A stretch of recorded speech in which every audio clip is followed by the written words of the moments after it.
Welcome to ACC Nation, featuring sports news and special guest interviews. Here's Will Ojanen and Jim Quist.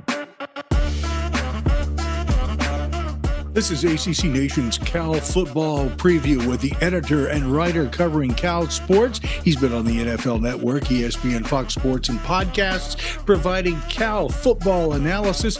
And that's why we've asked him to join us to share his thoughts on the 2024 version of the Golden Bears. Our special guest, Jim McGill. Jim, thanks for joining us. Glad to be on the ACC Nation, guys. Glad to have you in the ACC. We were talking about that just a few moments ago before we started the program. It's nice to have Cal in the mix and seeing what you'll bring to the table. Lots of things to talk about, and we're going to get right into it. Will, it's all yours. All right. Well, like I said, welcome to the ACC. I'm very excited. I think the nation as a whole should be excited to see Jaydn Ott, who is one of the top running backs in all of the country. So first things first, introduce us to Jaydn Ott. What makes him such a good running back? Ott's a guy that came in right off the bat with a lot of athleticism, but he's a very smart player. He's a student of the game, and he's a very patient runner. So he combines patience to see a play develop and knowing what he's seeing with elite burst and very good speed. And he's strong enough to break tackles too. He got stronger last year from his previous year, and now he's coming even stronger without losing speed. So I think you're going to see some real excitement out of him. And it's interesting too that he's one of two of the top running backs in the country that came into the ACC, with Adrian Martinez coming over to Miami. So that should be an interesting injection of running back talent to the ACC this year. So this quarterback situation, it's a very interesting competition. You got Fernando Mendoza who played a lot as a freshman last year. Plus you got Chandler Rogers from North Texas, and CJ Harris is lurking as well. From what I gather, nobody really has an advantage from what I've seen. Do you think there is a kind of a leader at this point, or is this really going to go down to game one? That's probably the biggest question heading into the season. In spring ball, Mendoza had the advantage. Rogers was kind of slow to catch on to things. And in the fall, they've gotten equal reps. He's been given a true chance to earn the starting job. And neither of them, to be honest, have taken the bull by the horns. They've kind of traded off having the best days between the two of them. The interesting thing, too, is you mentioned CJ Harris. I don't think anybody really expected anything besides experience depth there, but he's been making a lot of plays. Now, granted, it's been with the third team most of the time, but he's been really good. So they feel really good about if there's an injury, if they need to shake things up, that they really have three quarterbacks in the room that might be able to get it done and have experience. So as far as who might start, I think they're going to go all the way up to the week before the game. I think they'll internally name a starter just so he can get the majority of the reps with the ones to get ready for the game. But I don't know that we're going to hear a public announcement. It's so close that I don't know that they'll feel the need to make that announcement and maybe keep Davis and future opponents on their toes with their scouting. This is another spot, the wide receiving core. This is a place where they really loaded up in the portal on receivers. I know Tobias Merriweather's probably the name we know most, who I believe he came over from Notre Dame. But there are a lot of other names in this mix. What can you tell us about this receiving core? Yeah, Merriweather came in with a good rep. He had some long TDs at Notre Dame, and he was a super highly recruited prep out of Washington. He was a little slow to catch on in the spring, but he's really stepped it up a lot in the fall. He may be their number one guy. Another big transfer they brought in was Keon Graves from Ohio State. He was a top receiver recruit out of high school, but you know how loaded Ohio State is at receiver all the time. And so he didn't really get a chance to play, and he's taken advantage of the opportunity, and he's been a guy that showed elite athleticism and good route running. It's tough. He's a tough cover. So he's another big transfer they brought in, and a couple of slot guys they brought in too. Mikey Matthews out of Utah and Jonathan Brady out of New Mexico State. Those guys are both really fast and shifty, tough to cover. You can use them in a lot of different ways, both in the receiving game and in the punt and kick return game. So those four are big additions. they have some returners too that are in the mix too. They really go 8 to 10 deep, and it's going to be interesting to see how they divvy up the playing time. I think those guys I mentioned are some of the guys that are going to be at the top of the heap, along with their leading returning receiver, Tron Grizel. This offensive line, I thought it was pretty good last year. Obviously, you had to do something right to open up holes and give Jaydn Ott the yards he had. And then you did a pretty good job of protecting quarterbacks. But do you think this offensive line could be at least on par with what they did last year? I think it'll be at least a little bit better than last year. It's certainly deeper than last year. They've brought in some good help in the line this year that are going to make a difference. They are starting a redshirt freshman at left tackle, Nick Morrow, who has shown really good in both spring and fall. The hope is that, when the live bullets are flying, that'll be as good as he has been in camp. He's 6'8", 310, so he's kind of a prototype tackle. He was a former tight end that was converted to tackle. So he's a guy that brings a lot of athleticism to the field at the position.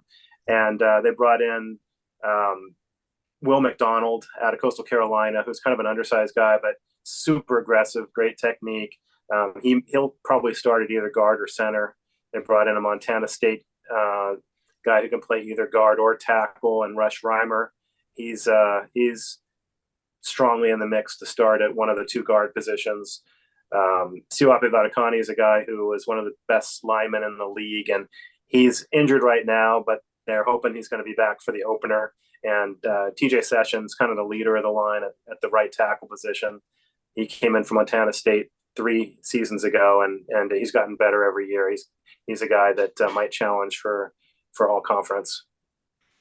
So, Jim, I'm the guy who always takes the conversation off the tracks and veers someplace odd one way or the other. A couple of things. The first really isn't so much an oddity. I just wanted to get your thoughts about how Cal fans feel about being in the ACC. I think it depends on who you talk to. At first, there was a lot of anger and frustration at the way the whole thing went down, because USC and UCLA did it in the dark, and they didn't give anybody a chance to negotiate. They just said, see you later, and left everybody scrambling. Mm-hmm. And then when Washington and Oregon were also trying to get into the Big Ten, it looked like they were going to be able to hold them, but couldn't. The commissioner couldn't get a good contract, the right type of contract. They were kind of leaning towards streaming with Apple, so that wasn't going to provide a lot of revenue certainty. So I think over how this whole thing has played out, there's a great sense of relief that Cal landed in a strong conference. I know everybody talks about the Big Ten and the SEC, but there's a lot of good teams in the ACC. And for me personally, a lot of really interesting road trips too. I'm really looking forward to being at all these road venues this year. Auburn's not in the ACC, but they're the first road game, and then followed up by Florida State. I mean, how can you complain about that kind of a schedule? Fans are going to be really interested to see how they stack up against teams like that, and some of the other better teams in the ACC, like Miami and North Carolina State. Some interesting games on the schedule this year. Definitely. We're not used to missing a bunch of the schools, though. So the conference is so big. Yeah, we're not going to see a lot of the teams this year. So it'll be interesting to see how it plays out.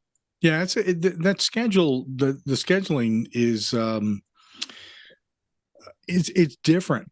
It's interesting, and something to sort of get used to over a period of time. And having 2 breaks in that season is something that's completely different too. But we'll get into that schedule here in just a minute. Here's the off the track question that I typically will ask everybody who's a first timer on the program. And since this is no better way and no better time to do it, we're coming out to Cal, and we want someplace to, it's local and is popular among other fans to go eat. What would you recommend? Well, I'll tell you, if you like a good dog, Top Dog is absolutely the place to go. And it's open until 2 a.m. So any time of the day you want a good dog, it's this little hut with lines out the door. And it's the best dogs you'll find anywhere. There's a lot of good pizza around too, depending on if you like New York style or deep dish. Arenell Pizza, Little Star, Zachary's. Those are all favorites too. Those are probably the big ones. Super Duper Burger on the corner of Telegraph and Durant, right off campus. One of the best burgers you'll find. So those are some good places to start. It sounds like you have hit a few of these. So Absolutely. We'll take it. We'll take that as a high recommendation. Yes. Anytime I hear that a hot dog place has a line out the door, they're serving something good. Absolutely. So, well, let's take a look at D. Or if they're open till 2 a.m., they must be doing something right. That's true. You wouldn't have anybody there if it was open at 2 and they weren't good. Oh. Okay, so I'm trying to understand the base defense here. Everything I'm reading, they tend to run just 2 down linemen before linebackers. Can you explain this kind of the defense base to me? Yeah. Now, normally when they're in a 2-4-5 with a nickel, you won't see 2 down linemen and that's it.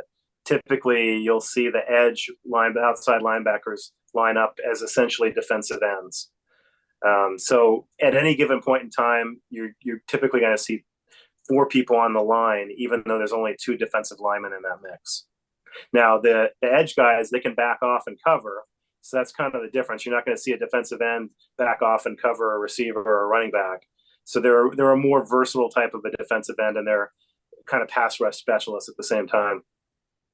Interesting. So this was a very I guess for lack of an opportunistic defense last season. It led the Pac-12 RAP in takeaways with 28 and the country actually. It wasn't the country. Okay, I didn't realize that. Was it? What were the circumstances behind that? Were they just right place, right time with a lot of interceptions, or were they just really good at forcing fumbles, or what? It was a combination of the two. It was almost exactly even between forced fumbles that they recovered and interceptions. The interesting thing about the interceptions is, they had a solid number with 12, but they gave up a lot of pass yardage too. So it's kind of a deceptive stat. You would think with leading the nation in takeaways that it would be a real stout defense, but it's kind of an average defense, and the pass defense, when they faced good passing teams, struggled.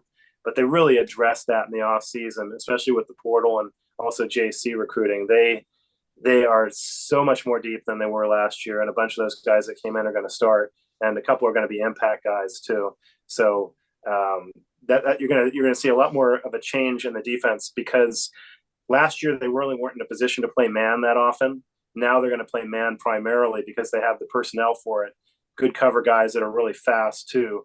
That's going to allow them to get more aggressive on the defensive line. They've wanted to do that for the last few years, but they just have not had the ability to cover on the back end to put pressure on it. Just exposed them too much. Now they're looking to pressure up the middle and on the edges more than they did in the past. So we're all kind of looking forward to seeing how this all plays out. It sounds great in theory. Let's see how it works out when it's actually live games. Speaking of that defensive line, what names do we need to know up there? Well, if you're talking defensive line, you're really talking defensive tackles, because those are the 2 primary linemen. And I think the main guys that you'll see there will be Ricky Correa, Stan McKenzie, and then a transfer from Notre Dame, Aiden Keaana. All those guys are pretty stout guys. They're 320 and up, got some height on them. They've been good at engaging blockers, but now they're kind of going to be more freed up to push inside. And, if you're talking about guys that are lining up on the defensive line, if you want to include the edge guys in there, Xavier Carlton and David Reese are the guys to really pay attention to, especially David Reese. He came on strong last year and had, I think, 5 sacks in the last 2 or 3 games. So he's kind of a defensive leader on the team, vocally and otherwise. I will say I do like this linebacking core, at least with a couple of guys. Kelu Lawave as a freshman looked like he really stood out for you last year. And then you have David Reese, who led the team in sacks, who is back for year number 7 with the Golden Bears. It feels like this looks like this is a pretty good linebacking core. Yeah, I mentioned the 2 outside linebackers who play edge line up on the defensive line, but inside, I feel like it's one of the strengths of the defense. You mentioned Kedu Olave. He's one of the most interesting stories you will ever come across. True freshman, didn't come in for spring ball, only came in the summer and fall. Started out at running back because they had a lot of running back injuries, and he played some in high school. Moved him back mid-season. He barely had any camp reps at linebacker, forced to start by game 7, and earns freshman All-American. When in the world do you see that? The guy had like 70 tackles in 6 games and a bunch of takeaways, a scoop and score. I mean, he was everywhere. And then they brought in Teddy Buchanan from UC Davis, one of the typically top 20 FCS teams. And that guy's ripped. He's fast. He's good in coverage. And those guys have a real good chemistry together inside. Those are two of the guys that are, I think, fans that are kind of most interested to see on the defense what they do this season. Secondary, you'd mentioned they really loaded up there in the portal to really help out with the pass coverage. And we'll be honest, yeah, it wasn't, but I don't know. They faced a lot of really, really good quarterbacks in the Pac-12 last year. So I don't know if it was they were just going up against really good competition or they just weren't that good. So this is going to be a real indicator of what the secondary can do. And we talk about the depth that even if, someone struggles, there's another person. There's really going to be a next man up mentality with the secondary. Yeah. I think the one that everybody's most excited about is Marcus Harris, who came in from Idaho. He was originally at Oregon State. He's one of the fastest guys on the team, and he sticks to you like glue. He's a big addition. And on the other side, there's a portal transfer from last season, Noel Williams, who has been money at coverage as well. Those guys are great on the corner. And backing them up are 2 former starters, Lumadja Hearns and Colin Gamble. So when you've got 2 former starters as your backups, you've got some quality depth there. And up the middle, they've got a lot of safety talent, too, that was bolstered through JC transfers and the transfer portal as well. Craig Woodson is most likely a future NFL guy. Good speed, good athleticism, hits hard, good ball skills. Miles Williams is a veteran that's back. He's competing to start. And I think one of the other main guys competing to start is a JC All-American, Isaiah Crosby, who came out of Trinity City College out of Texas. They have a lot of other guys that are real competitors to play a lot too, including a couple of transfers from LSU and Oklahoma that played right away as freshmen, Josiah Wagner and Ryan Yates. So a lot of quality depth in the backfield that they did not have last year. Let's get into special teams here for a moment and talk about what is a strength, what is a weakness, or what are the overall strengths, period, on the kicking team, return team, etc. Special teams were kind of a nightmare a lot of last year. It started off just a disaster with a promising young kicker that got the yips and just couldn't hit anything, cost them the Auburn game. And they made a switch to a young freshman who didn't have much of a leg, but he was pretty accurate. So they pretty much used him in short field goal situations, and he was solid. He transferred to UCLA, but they brought in a huge leg from North Carolina, Ryan Coe, and he has been absolute money. His range is out to 60, and he's accurate from distance, and he's a big guy too. So all of his balls have consistent power behind him. He's been kicking the ball into and out of the end zone. They had a lot of trouble with kick returns last year against Oregon State. I think that their average starting position was like the 45-yard line. It was horrible. So that's a big help on both the coverage units and kicking.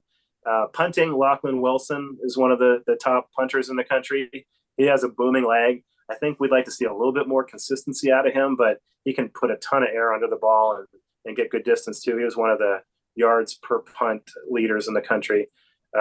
As far as the coverage unit goes, don't know. It wasn't a strength last year, but they have a lot of portal guys that came in that are going to be playing on special teams. So the hope is with additional speed and athleticism, they'll have better coverage. And for the returns, nothing special last year. They fair caught most of the time on punts. One of the few times they tried to return one, Jeremiah Hunter got stripped and USC got the ball on the 10-yard line, and that cost Cal the game. So that was a rough one. They brought in Mikey Matthews and Jonathan Brady, 2 really fast, shifty guys that are punt return specialists, and they can return kicks as well. I think that'll up both return games a lot. And Jaden Ott, I don't know if you saw him against UCLA, but they put him in for the first time in the season in the last game. And he promptly ran back a 100-yard touchdown untouched. So they're going to be better on returns. We'll see how consistent they can be, but hopefully special teams will be a little bit more special this year. Excellent. That's a good look. It looks to me like things have improved there. Let's get into the schedule here just a little bit. We're going to start the season out with UC Davis. So let's take a look at UC Davis, San Diego State, and then we'll get into the rude awakening of welcome to the ACC game. Yeah. So Davis, it's a good opener. They're competitive because they're usually a top 20 FCS program, but it's the kind of a situation where you really want to win, by a minimum of 2 touchdowns, hopefully 20 plus. You don't want to be dismissive of them because they're a quality opponent, but they're physically outmatched. So you don't want it to be too close. So that's a bad indication. Mm-hmm. Auburn's a good test on the road. Cal should have beaten them last year. On the road's a different animal. That's going to be a tough one. San Diego State's been a little bit down lately. You'd have to hope that that's a fairly decisive win at home. And like you said, getting into the ACC really fast with Florida State. It's nice for them to miss the quarterback who dominated last year, but I know they brought in a lot of portal transfer talent, and they have a lot of good returners too. We're really going to be watching what they do in their first few games to see exactly how loaded they are this year too. And it doesn't get any easier after that. Miami at home, one of the better ACC teams. Cal's glad to have them at home instead of on the road for sure. Didn't want to be in Florida 2 weekends in a row. At Pitt, you'd like to think that it would be one of those games where Cal plays well. They have a pretty good shot. Back at NC State at home, another one of the better ACC teams, another really good challenge. Good to have that one at home. Weird having a non-conference game mid to late season. That's very unusual for Cal, but this is an unusual time in college football right now. Oregon State coming down to Cal, familiar face, but they kind of got decimated through the portal. So you like to think that would be a fairly solid win. At Wake Forest, not really sure what to think about Wake Forest. I know they're not getting a lot of accolades this year, but they've had some good teams in recent years. I've seen a game at Wake Forest. Good fan base, fun place to watch a game. At home with Syracuse, home with Stanford. You'd like to think that those would be good shots at wins. I mean, if Cal's playing well. At SMU, that should be a real interesting one. I think a lot of people are expecting big things out of SMU. They did really well in the portal. Playing on the road doesn't make it any easier. That'll be one of the more competitive games this year. So I'm really excited about the schedule. Not just me getting a chance to travel to these places and cover these games, but just to see how Cal matches up consistently against a totally different group of opponents. Let me give you a word of advice about Wake Forest. They don't get a lot of publicity, period.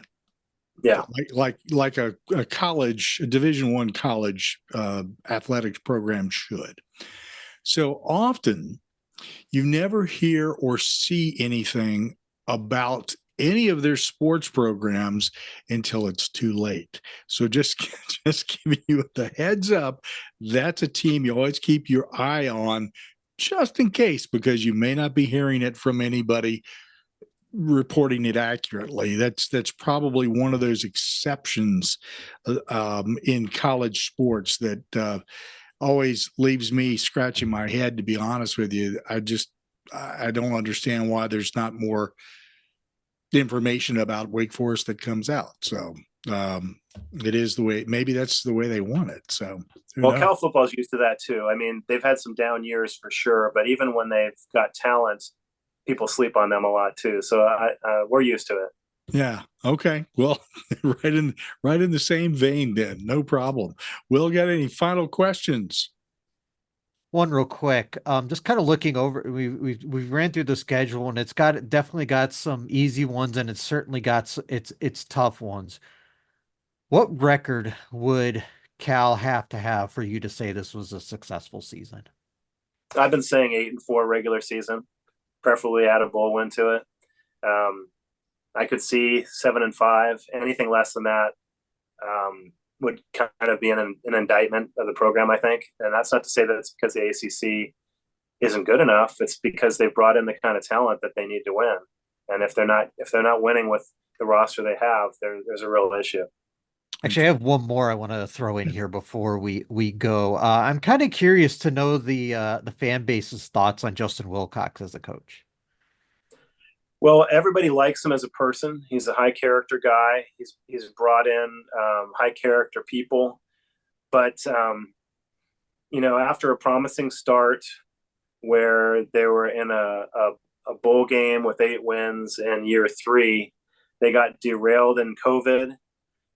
It carried over into 2021 when they thought they'd be good, and they've never really gotten back on track.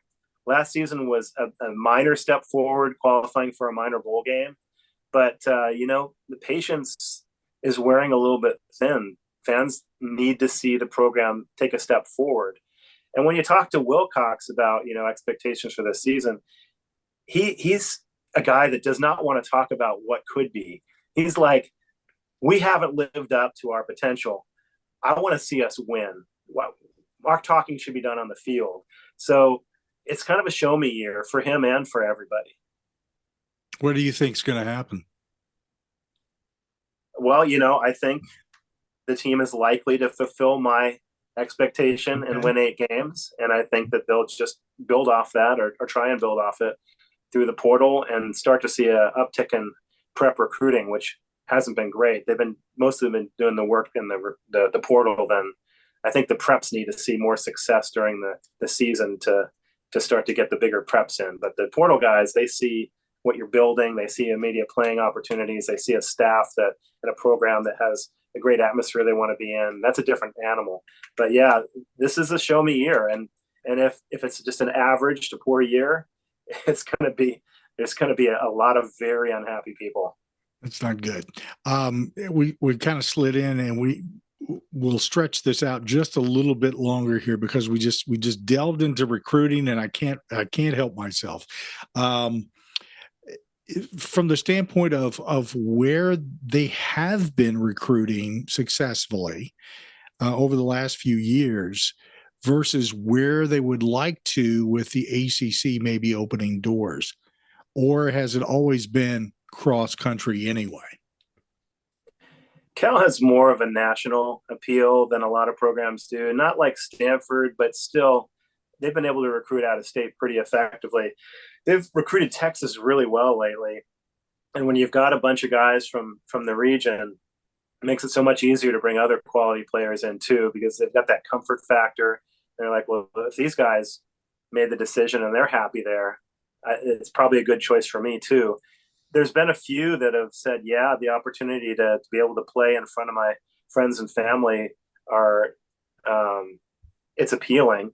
And Will McDonald was, I think, the final add to the recruiting class. And he came from Coastal Carolina. He's got a lot of family back there, and he's loving being able to play in front of them. I'm really curious to see, are they going to be able to open up the Georgia or Florida market or the Carolinas a little bit, because they haven't really tapped into that too much. Last time they got into that region was a bunch of guys from North Carolina when Keenan Allen came in. Yeah. And that was a while ago. That was over a decade ago. So that would help their program a lot, no question. Well, tell us, Jim, where can people follow you and also get information on Cal? BearInsider.com has a great football community. We have a number of fan forums, both subscriber and free boards. And on Twitter, our Bear Insider account is at BearInsider.com, and mine is at BearInsider_com. Gotcha. Perfect. And I hope people will start following you and finding out more about what's going on with Cal across the rest of the ACC. Jim, thank you so much for joining us and giving us a preview and your thoughts on what's going to happen with Cal. And we look forward to it. We look forward to you coming to the East Coast and visiting with us a little bit, and we'll return the favor. Jim McGill, our special guest. Thank you, sir. Thanks, Jim. Thank you. Thanks for listening to ACC Nation. Be sure to listen, like and subscribe to our podcast, radio, and YouTube channels by visiting accnation.net. Follow us on Instagram, X, Facebook, Mastodon, Threads, Blue Sky and Reddit at ACC Nation.